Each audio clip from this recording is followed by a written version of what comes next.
For the last 12 days, Iranian drones and missiles have been striking innocent civilians and civilian targets in GCC countries and Jordan and elsewhere.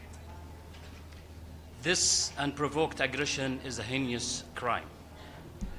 All our Air Force and air defense, due to their high readiness, have been successfully and collectively intercepting more than 954 Iranian missiles, more than 2,500 drones, and 17 aircrafts since 28 February. They continue to intercept them as we speak now. Bahrain, alongside with all GCC countries and Jordan, have been actively engaging in various diplomatic efforts within the United Nations since the heinous attacks started to keep the international community abreast of development on the ground and they draw attention to the dire consequences of the ongoing unlawful attacks against our countries. In particular, we convey to our colleague that the target in these attacks were not military locations. They were residential buildings and areas, food distribution facilities, airport, ports, energy installation, and critical civilian infrastructure. Moreover, we emphasize on the repercussion of disturbing the trade and maritime route on regional and international economy affecting everyone. Yesterday, Bahrain, on behalf of the Gulf Cooperation countries and Jordan, has presented a draft resolution to the Security Council, which was put in blue yesterday around 2 p.m. The Council will take action today on the draft today, 3 p.m. The draft resolution has three main components. First, condemnation in the strongest terms of the Iran heinous attacks, which constitute a breach of international law and a serious threat to international peace and security, with the pressure on Iran to halt attacks on innocent civilians and urban targets. Second, demanding the cessation of hostilities by Iran and the cessation of provocation by Iran, including the use of proxies. Third, deploring Iran's deliberate targeting of innocent civilians and civilians' objects, including critical infrastructure, such airports, energy installations, commercial venues, as well attacks and threats to the Strait of Hormuz and the entire global maritime layout. This demand echo the outcome of the GCC ministerial meeting, the most recent extraordinary ministerial meeting at the League of Arab States, and the communique of the GCC EU extraordinary ministerial meeting.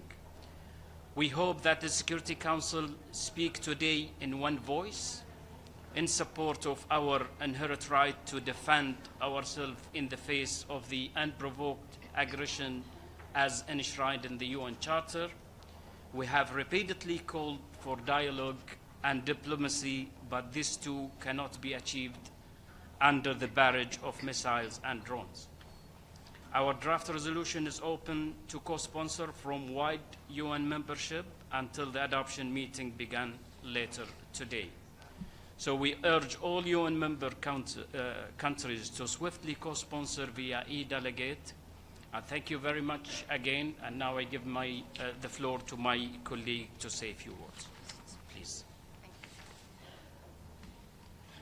Dear members of the press, thank you for joining us today. I would like to, of course, reaffirm the statement made by Ambassador Jamal Rouai, Permanent Representative of the Kingdom of Bahrain, regarding the principled position of the Gulf Cooperation Council member states and Jordan, who are the primary co-sponsors of the draft resolution that will be considered this afternoon in the Council. We have tabled this resolution following the unprovoked and illegal attacks by the Islamic Republic of Iran on our countries, including the state of Qatar. These attacks, which we strongly condemned, is a flagrant violation of our national sovereignty, a direct assault on our security and the integrity of our territory, and an unacceptable escalation that threatens the security and stability of the region.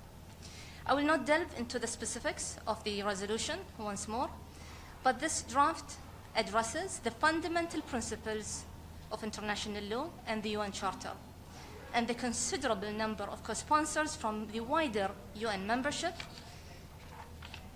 highlights this reality. Consequently, we expect the Council to respond to this call in fulfilling its responsibilities with a clear demand that these attacks by Iran must cease immediately. I would like to put these attacks into perspective and share some facts. As of last night, the Islamic Republic of Iran has launched at the territory of the state of Qatar a total of 151 ballistic missiles, of which 140 were intercepted, a total of 9 cruise missiles, of which a number of were intercepted, a total of 111 drones, of which 91 were intercepted. No casualties have been reported, thanks to the vigilance and the defensive capabilities and the high level of readiness of the Qatari armed forces and air defense. Let us be clear, these attacks by the Islamic Republic of Iran have targeted our sovereign territory, endangered civilian populations, and caused damage to civilian infrastructure in the state of Qatar. These actions are a clear violation of international law and the UN Charter. The state of Qatar have been among the advocates for dialogue with the Islamic Republic of Iran as part of its overall policy for the importance of addressing differences and resolving disputes through peaceful means. However, the continued targeting of our territory by the Islamic Republic of Iran does not reflect good faith and impact deeply the foundation of understanding upon which bilateral relations between our countries have been built. We reiterate our strong condemnation of these attacks and reaffirm our right to respond in accordance with Article 51 of the UN Charter. And finally, our message today is simple and clear. The Security Council must act, fulfill its responsibility. Failure to respond would send a dangerous signal that attacks against uninvolved neighbors carry no consequences. Thank you. Ambassador Al-Thani Al-Bassel. Good afternoon, everyone. In addition to what has been mentioned by my dear colleagues, I would like to share with you the following. The Kingdom of Saudi Arabia reiterates its unwavering commitment to resolving regional disputes through dialogue and constructive engagement consistent with its long-standing policy promoting security, stability, and peace. This commitment was clearly reflected in several occasions, including during the telephone conversation between His Royal Highness Crown Prince Mohammed bin Salman bin Abdulaziz and the President of the Islamic Republic of Iran in January 27, 2026, in which His Royal Highness affirmed that the Kingdom would not permit its airspace or territory to be used for any military action against Iran. Despite these assurances and the Kingdom's continued pursuit to de-escalation, Iran has carried out multiple attacks targeting the Kingdom, all of which were successfully intercepted. The Kingdom views these actions as a dangerous and unjustified escalation that risks severe consequences for regional stability. Such conduct doesn't align with the principle of good neighborliness, nor doesn't it serve the interests of peace.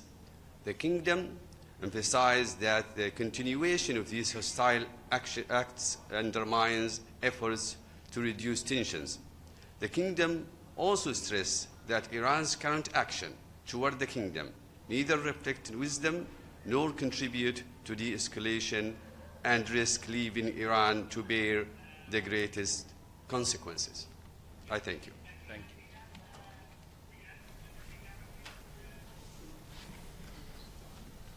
Good afternoon, everyone. The United Arab Emirates stands in complete solidarity with our colleagues from the GCC and Jordan. I'd like to focus my brief remarks on Iran's continued unlawful and unprovoked attacks against my country. Over the past 12 days, Iran has launched 270 missiles and nearly 1,500 drones towards the UAE. They have deliberately targeted civilians and civilian infrastructure, including commercial ports and airports, as well as residential neighborhoods. Iran's attacks have resulted in 6 fatalities and over 120 injuries to people from 25 different nationalities. Through its indiscriminate strikes, Iran has sought to spread terror among our community, but our people have defied them, enduring the attacks with remarkable resilience and unity. The UAE's leadership has made clear that its priority is the safety and security of every individual in the country, whether a citizen, a resident, or visitor. Our air defense forces have intercepted and neutralized incoming threats with extraordinary efficiency, protecting lives and vital infrastructure. Without these capabilities, one can only imagine the damage and loss of lives that would have resulted from Iran's reckless and unlawful attacks. Simply put, the UAE does not want this conflict. In fact, we worked in good faith to avoid it. We have consistently called for de-escalation and dialogue, and were crystal clear that our land, airspace, and territorial waters would not be used to attack Iran. But Iran chose to attack us anyway.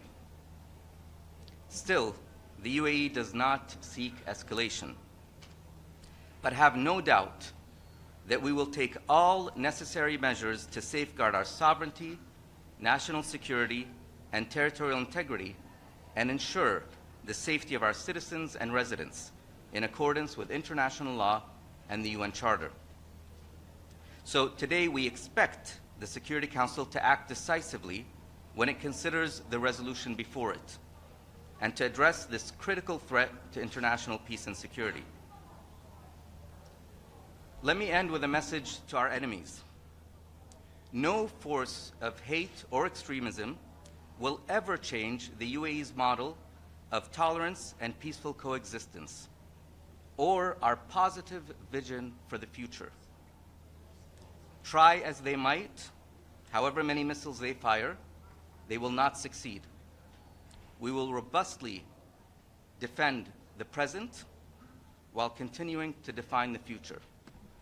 Thank you.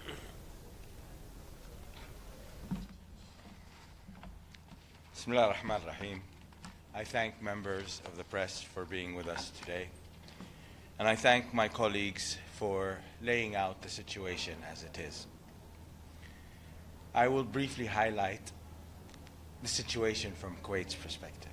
Since the 28th of February, the state of Kuwait has been directly targeted by 237 ballistic missiles and 467 unmanned aerial vehicles launched by the Islamic Republic of Iran, striking civilian areas, critical infrastructure, including Kuwait's international airport, public institutions, and diplomatic premises. These attacks tragically resulted in 5 fatalities, including an 11-year-old child, as well as over 100 injuries. Our thoughts and prayers are with the families of the deceased and those injured, and our authorities continue to follow up on the situation. Kuwait categorically rejects the misleading allegations circulated by Iran at the United Nations, suggesting that Kuwaiti territory was used to launch attacks against Iran. Let me reiterate clearly. Kuwait has not allowed and will not allow its territory or airspace to be used for hostile actions against any state. It has been a long-standing policy of the state of Kuwait. These attacks represent a serious violation of Kuwait's sovereignty and clear breach of Article 2.4 of the United Nations Charter.